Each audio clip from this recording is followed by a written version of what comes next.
Sunday morning, but one of the things about flexibility of working, flexible working conditions, if you've created them for yourself, is you may as well use them. So I'm going to work for half a day, and Jess and I have agreed I'll take half a day off on Wednesday to go and explore some local produce markets. I'm feeling really kind of settled today. My head is really clear. I feel like I could get quite a lot done on some things that are important, and I've got some clear air to do them. This is the Google Home Mini that I bought earlier in the month, and I'm having some problems with setting it up. Hey Google, what's the weather today? In Gordon Park today, it'll be mostly sunny with a forecast high of 26 and a low of 12. Of course. Right now it's 23 and sunny. Thank you for that. I kind of could have figured that out by looking out the window, but that just gives you some sense of how easy it is to interact with one of these devices. Right now I'm really interested in exploring the idea of augmenting my work, exploring artificial intelligence in the human resources domain, and particular learning and development. And I've signed up for a 4-week online course on using artificial intelligence in human resources, but I'm also playing around with the idea that I could augment my own work and become more productive and maybe augment my learning in the process. So this Google Home Mini is one of the ways I'm exploring this area. So one of the things I want to be able to do, which I've been challenged to do, is get the Google Home set up properly with my G Suite account and my calendar to help manage my calendar. So I tweeted about the problem a couple of days ago, and I've been given some instructions. I didn't specifically call out Google, made by Google, but they must scan for people tweeting about their product, which is awesome. And they've given me a strategy to go and change some stuff in my G Suite dashboard. So this isn't a normal Gmail account. This is a Suite account, like an organisational account that I've set up using Gmail. So I've got to apparently change some settings. We'll see how we go. This is necessary in order to use the voice recognition assistant. All right, so the first step they recommended was turning this web and app activity on for everyone, okay, I've done my thing as the administrator. Now as a user, there's a setting I have to turn on this activity controls page. I'm not sure how long all of these changes in settings that I've now managed should take, but I'm having trouble getting it to do anything for me right now. I might need to be patient and try again in, I don't know, a couple of hours. Hey Google, what's the weather today? In Gordon Park today, it'll be mostly sunny. Hey Google, add appointment to my calendar for 10 a.m. I can't access your G Suite calendar yet, but I'm learning how to do new things every day. So I'm not doing a lot of paid client work at the moment. I've got a couple of projects that I am working on a volunteer basis, and I've got a course to deliver for the Australian Institute of Training and Development starting in 2 weeks. But I do have some capacity at the moment. Mostly I'm trying to use my capacity to think about and plan reshaping the way I'm working, looking at some new partnerships, but there is one piece of work I would like to follow up on with a client. I ran a workshop for a client maybe 6 to 8 weeks ago, probably 8 weeks ago. They're in this situation. They are a software training support team, and the demand for their services is increasing, but their capacity is limited, and they have a lot of turnover of staff through their training team. So they've got this gap which has a whole stack of impacts. They want to introduce more sustainable ways of enabling learning and a more sustainable operating model. But the problem is they've got so much work going on at the moment that they're struggling to take the outputs of a workshop I facilitated for them a couple of months ago and put them into place. And in particular, they've got kind of integration of a couple of different departments, which is going to really stretch them. There's some software that needs to be integrated, whole stack of new users. That's happening in 6 months' time.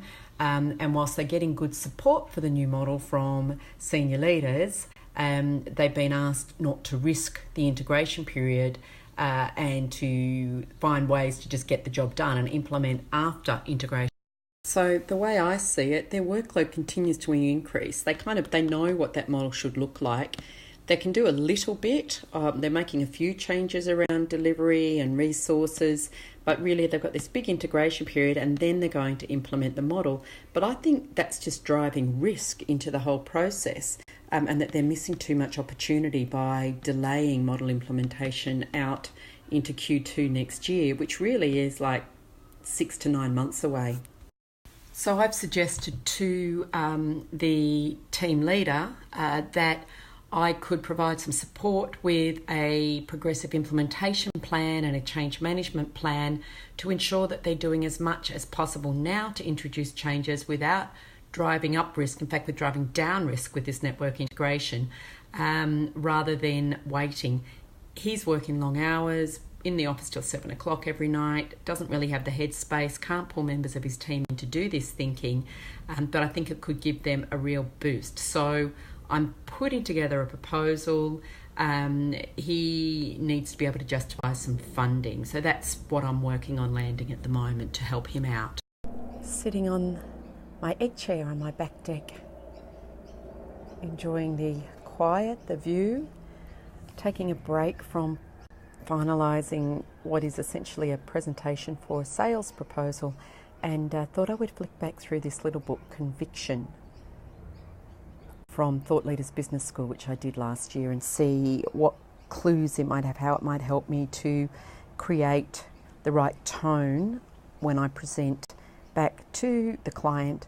Here's how I can help you with the problem you've got.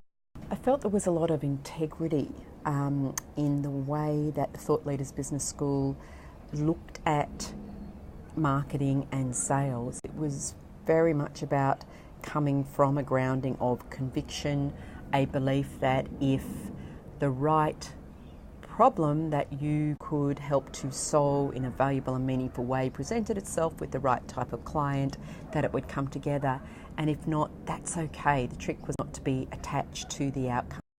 So this is their high-level model, which talks about the sales process, about the conversation you need to have at different stages, the type of energy you might want to bring to it, and the mindset. So before, during, and after, or at the point of decision. And what I really like about this approach at this point of decision, you basically reach a point where you make an invitation. Here's how I could help you with this problem. You hand it over to the client, and no sense of attachment to the outcome, and you approach it with reverence and leave it as their decision. I think that's really respectful.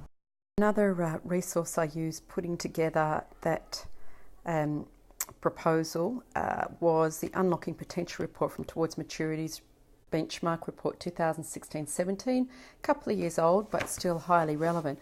And what I liked about using this report is that it identifies key outcomes that learning and development teams are trying to achieve and things that contribute to those outcomes. And I was able to use some of the detail in these chapters, particularly these first three, to identify the impacts of having an unsustainable and outdated operating model. Okay, so that's gone off. While it's almost lunchtime, I think I can make a start on some work I'm doing on a volunteer basis to help with getting the Learning and Performance Institute capability map ready for publication.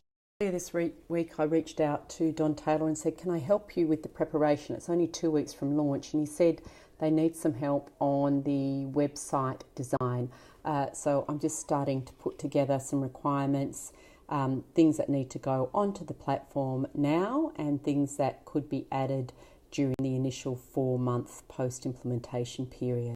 That 4-month period is a consultation period. We're expecting to do a little bit of tweaking, both potentially in the content of the capability map based on user feedback, as well as in the way it's presented to make it really easy to use.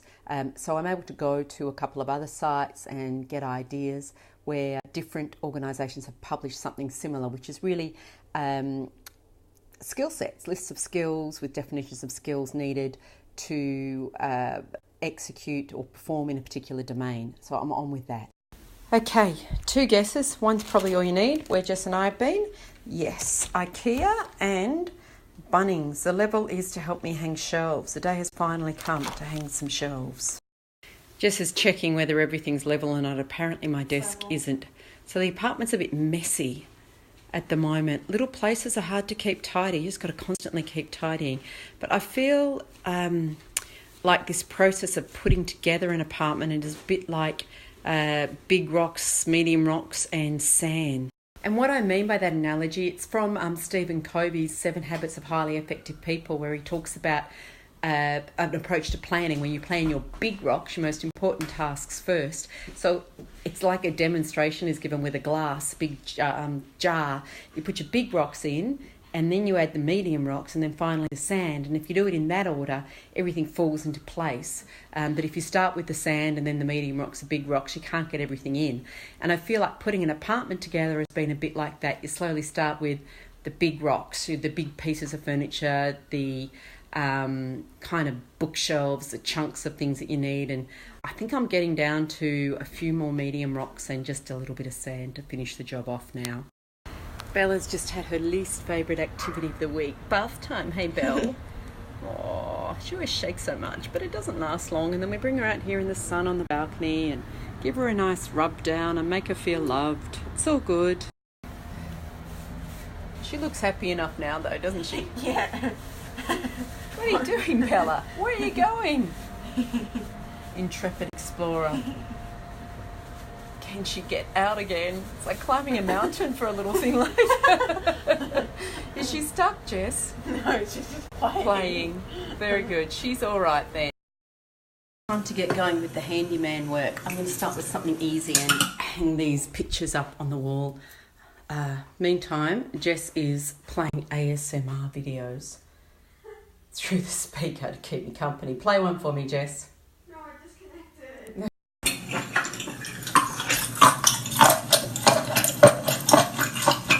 That's actually disgusting, Jess. Turn it off. Yuck. There's someone eating. I'm going to start with this little hallway cupboard. See if I can perfect putting up shelves. I've got a couple of little shelves. So you see there's stacks of wasted space above the vacuum cleaner. So I'm going to put up 2 shelves. So I've just used the spirit level to mark out the line where I want the first shelf to go. Right, so I think the next step is to fix the brackets to the bottom of the shelf. So I've measured them out reasonably carefully, and I need to see if I can. I've just started some holes with a nail.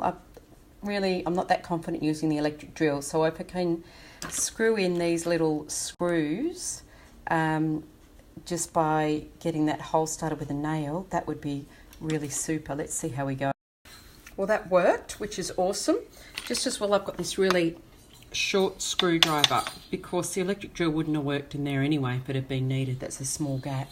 Okay, now I've got to figure out where to screw these brackets into the wall and figure out how to make that level. It's a 2-handed job. Let's see how I go. Okay, it's plasterboard back there without studs, so I'm going to use these wall mates. You put those into the plasterboard and it creates a secure fitting to put your wood screws in. So you basically use a Phillips head screwdriver to screw these little plugs into the wall. That's one done. I did it. I managed to get all these screws in. Tricky access, but I did it. Now for the real test. Let's see what happens when I put the level down. Is the shelf on straight? Yeah, it's a little bit off, but I reckon it's fit for purpose. I'm very proud of that achievement. Look at that. Okay, got my confidence up here. I'm putting up some shelves here near my desk. I won't go through step by step. We'll just wait until the job's done. Fingers crossed on this one because it's in our living area. And there's my finished project for the night. My little corner space here beside my desk. Shelf hanging up with my roll of flip chart paper for working on and corkboards up on the board. Very, very happy. Very cool space. I'm going to get a little plant that maybe hangs down. Just thought that might be a nice touch, and she's going to look for some sort of motivational quote or work-related picture that I could put up on the wall. Although I don't mind the white space. It's good to not have things too cluttered. Very happy with that.